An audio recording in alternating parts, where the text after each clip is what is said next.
a very cold last amusement park day of 2022 for me. And in case you're unsure where I'm at, this is the test seat for Outlaw Run, meaning I am at Silver Dollar City for Coaster Christmas. Usually there's exclusive ride time in the morning, but it's too cold for any other coasters to operate. So there was some presentation and stuff in this one building. It was really talking about like Worlds of Fun for 2023 and like Zambezi Zinger, which is cool. And there are still no coasters open because I think it has to be like 38 or something degrees for Outlaw Run to run. And I think it's like, someone in the park says like 32. So it's gonna be a while before this thing opens. This will also make it difficult for me to get on some of the other coasters because I know Powder Keg, Time Traveler, and Wildfire close if it gets below like 40 degrees or something. So I feel like the window I'll have of riding those three is very small, if at all. So if I'm not gonna be able to ride those three today, I might come back tomorrow and get some rides on them. So it's definitely not the best way to end out the season, but we'll have to make do with what we have. So I guess the only option for me right now is just to wait for Outlaw Run to open. Well, I realize it'll be a long time probably till Outlaw Run opens up. And I think I heard that Fire in the Hole is the only thing open right now, and maybe also Thunderation, but to my knowledge, I know Fire in the Hole I think is the only coaster open right now. So I might go over there, ride that a couple times, and then probably start going towards Thunderation if that's not open. And one of the ops over near Giant Barn Swing, which is right back there, said that the high temperature in the park, at least in the general park area, is supposed to be like 38 or 39. And I think Wildfire, Powder Keg, and Time Travel open if they're 40 or above. So I feel like those rides might not open today. So that'd be so annoying if all three of them do not open. So I'm gonna go check Fire in the Hole and hopefully get on that a few times, and then go check out Thunderation, see if that one's gonna open, if it doesn't already, because I do really want to ride Thunderation to compare it to Adventure Express, which I gained a whole new appreciation for at Kings Island earlier this year. So let's go try and find Fire in the Hole.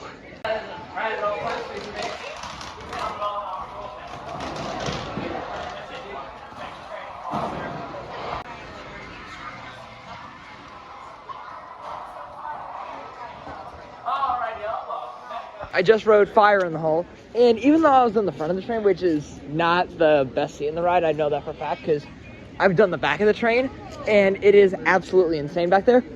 I still thought it was a decent ride and good to get out of the cold for a little bit. And one thing I did notice, it was a lot darker in some of the scenes than I remembered. Like, I don't remember being anywhere near as dark the last few times I've ridden it. And I thought the water effect would get me soaked because I was up front, which it absolutely destroyed me last year when I rode up there, but it didn't do that this time. So I was kind of surprised about that. And I'm gonna check Outlaw Run again on the way over towards Thunderation because I don't know if that would be open or not, but I think it's still worth a check. This park layout is still kind of confusing, so let's see if we can find it. I just took a check over at Wildfire to see if that ride was open in the slight odd chance, but it definitely was not, so it's not that great. I am gonna check Thunderation now because one of the operators over at Wildfire said it was like 32 here at the park, and Thunderation should open if it gets above 32. So it looks like we were getting pretty close to Thunderation's opening if possible. So I hope that it opens soon because I want something else to do other than Fire in the Hole. And of course, Outlaw Run isn't open yet. Thunderation is open, so looks like we're gonna be getting on this one next. And I'm probably gonna do it a couple times if the line isn't too bad. And I do want to try it up front again because I rode it in the back of the train last year and I thought it was really good back there, and I wondered how the front will hold up compared to last time I rode it, which I think was back in 2020. And I really hate seeing Time Traveler right here, knowing it's probably not gonna open today, so that's really, really unfortunate, but I'll do the best I can with what I have to work with. And the fact of the matter is that this is one of the only coasters that's open right now, so might as well have fun with it regardless.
One train house on Thunderation. Wonderful. I just didn't want to wait 2 hours. We sat there for 2 hours.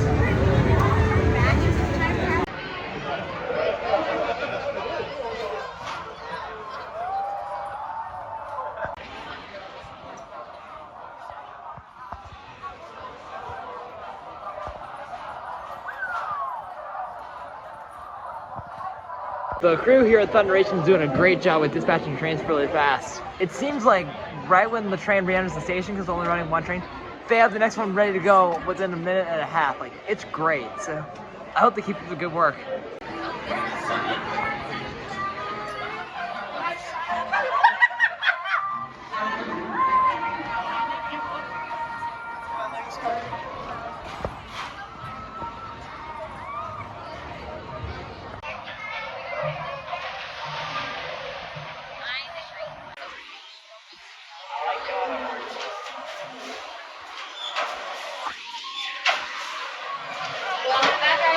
On those bars and exit to your left. Don't forget your loose items in the cubbies.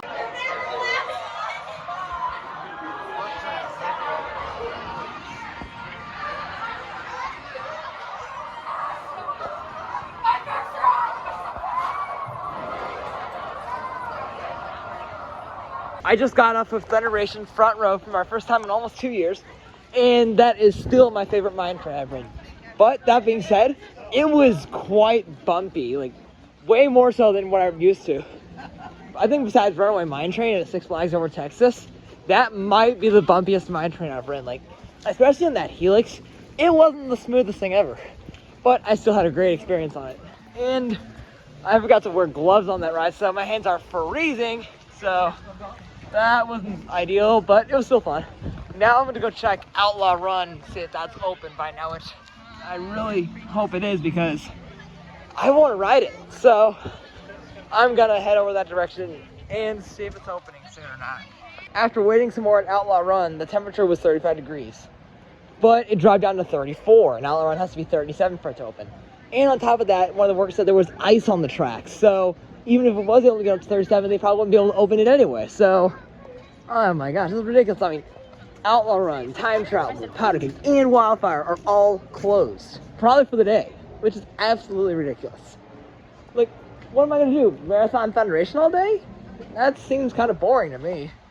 Now, what I was gonna do, at 8:30 tonight, assuming the park is open that late, which I'm honestly gonna be very surprised if they make it till 10 o'clock tonight, because there's like hardly anything open. So I'm gonna go take a look at this Fireman's Landing thing, because apparently there's an enthusiast takeover of that at 8:30 tonight, and I'm still gonna go look at it right now because I got nothing else to do really. So let's go and try and find this thing.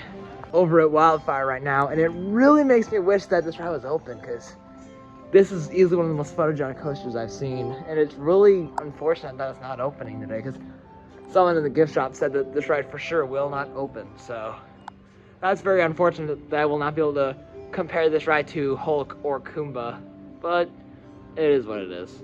Might as well go take a look at Powder Keg right now, since I can't ride it. I might as well at least go see it. There's that weird back spike, so I still wonder if that train has ever gone up that thing, or at least any of them have. So it's something I'm interested to find out. B&M looper that's better than Kumba with the same name as an RMC over in Sweden, closed. Also, Powder Keg Warehouse number 1, also closed.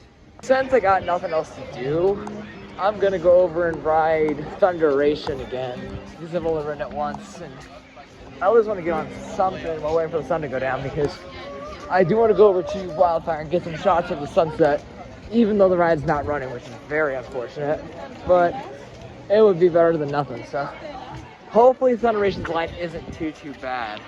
Goodness, Outlaw Run looks so gorgeous from right here. You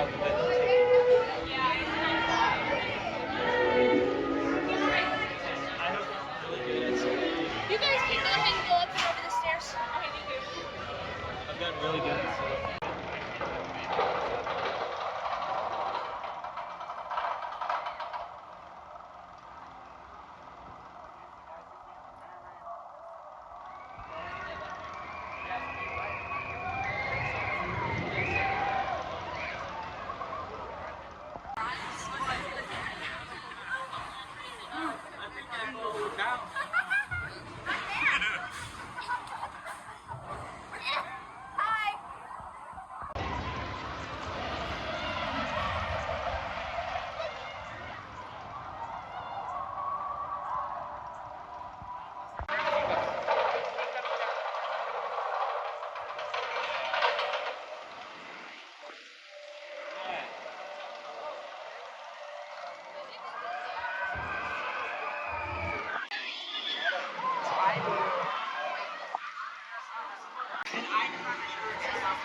I did not ride Thunderation a little bit ago because I would rather just ride it when it's darker out, and I would spend the rest of my daylight time getting some trainless pictures of the coasters.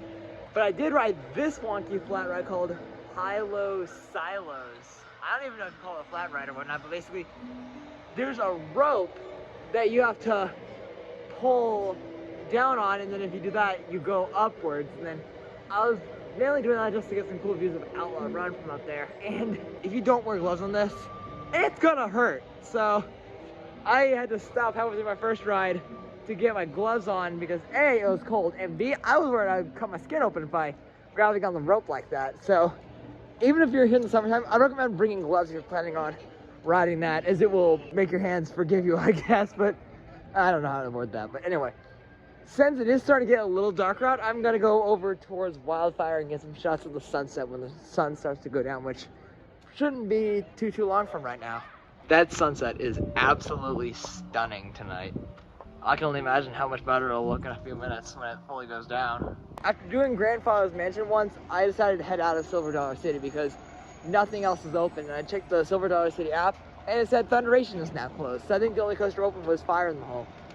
So today was honestly probably the worst day I've spent at any park. And that's a bold statement. Like, it's very rare that I get bored while visiting a park. And today was one of those days because, well, nothing was open. So how can I have a ton of fun if none of the good rides were open? So that was very, very disappointing. Horrible end of the 2022 season, if you ask me. So in terms of ride count, it was 2 on High-Low Silos, 1 on Fire in the Hole, Grandfather's Mansion, and Thunderation. Before I end out this vlog, I figured I'd recap my 2022 season because there were several great highlights that happened over the year, and I'll go over them from the start of the season all the way to the end of the season. Starting off on April 2nd was my first rides of the season. it was my first opening day for Six Flags St. Louis in 2 years, and I got the first public train of the year on Screaming Eagle. And it was also my first time riding it in over 7 months since it closed early last season. And then the next highlight takes me a few weeks away to April 23rd, where I finally got on Mr. Freeze after it being closed the first 3 visits of the season and also during holiday in the park. So it had been almost 6 months since my last ride. And I also got a crazy I-305 level of intensity ride on it. So that was wild. The next highlight takes us a little over a month to May 27th for the Six Flags St. Louis Power Hours event, which is also the opening night for Catwoman. What made that night so awesome was the insane rides I got on Screaming Eagle, and also the first of 4 milestones I hit on Justice League, which is my 700th max score. And then the next highlight takes us a week later to Hollywood Nights, and this by far was the best part of the season for me.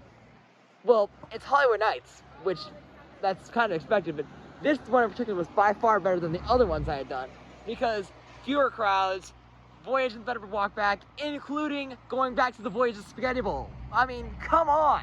That alone says a lot about the event. And of course, Breaking Thunderbird was also awesome too. So then, fast forward a week later, I go to Carowinds for my first time, and I got my first ever rides on the masterpiece that is Fury 325. It was so cool to finally get on that as the last Giga in the US that I had not done yet. And then a few days later, I get to Universal Orlando Resort for my first time, where I started off my day at Islands of Adventure, and I rode Velocicoaster and the Incredible Hulk Coaster for my first time. And then a little bit later, I got my first ever ride on Hollywood Rip Ride Rocket as well, which is nice.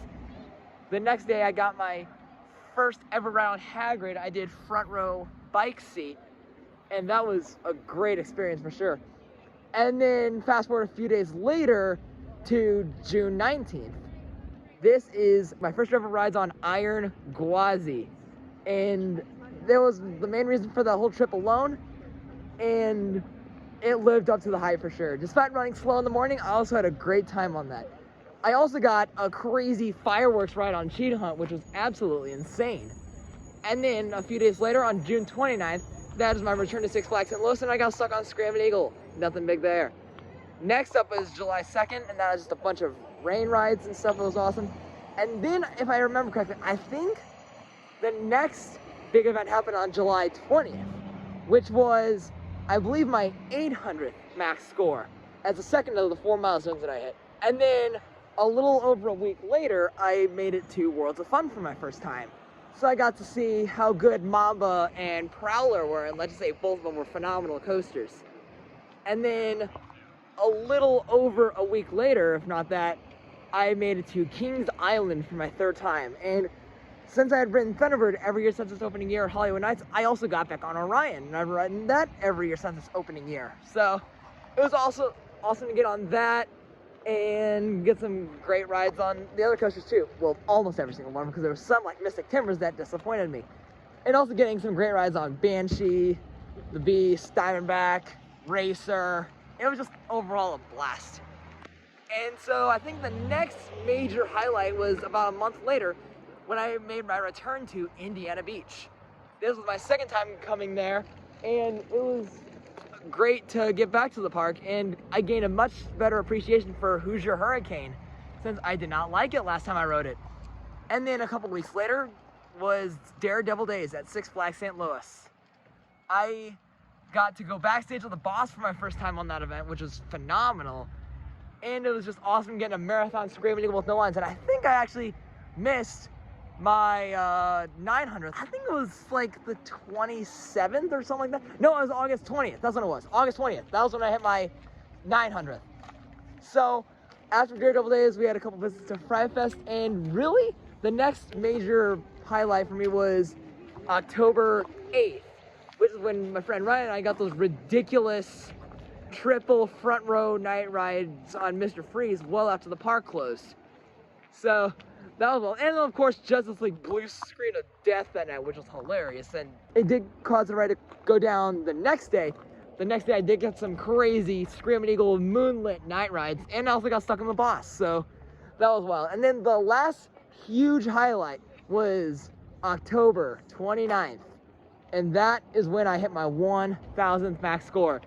And that was probably the best part of the ending of the season for me, because today here at Silver Dollar City was not great. So there were a bunch of other events that I did not mention, but all the ones I mentioned were like the big ones.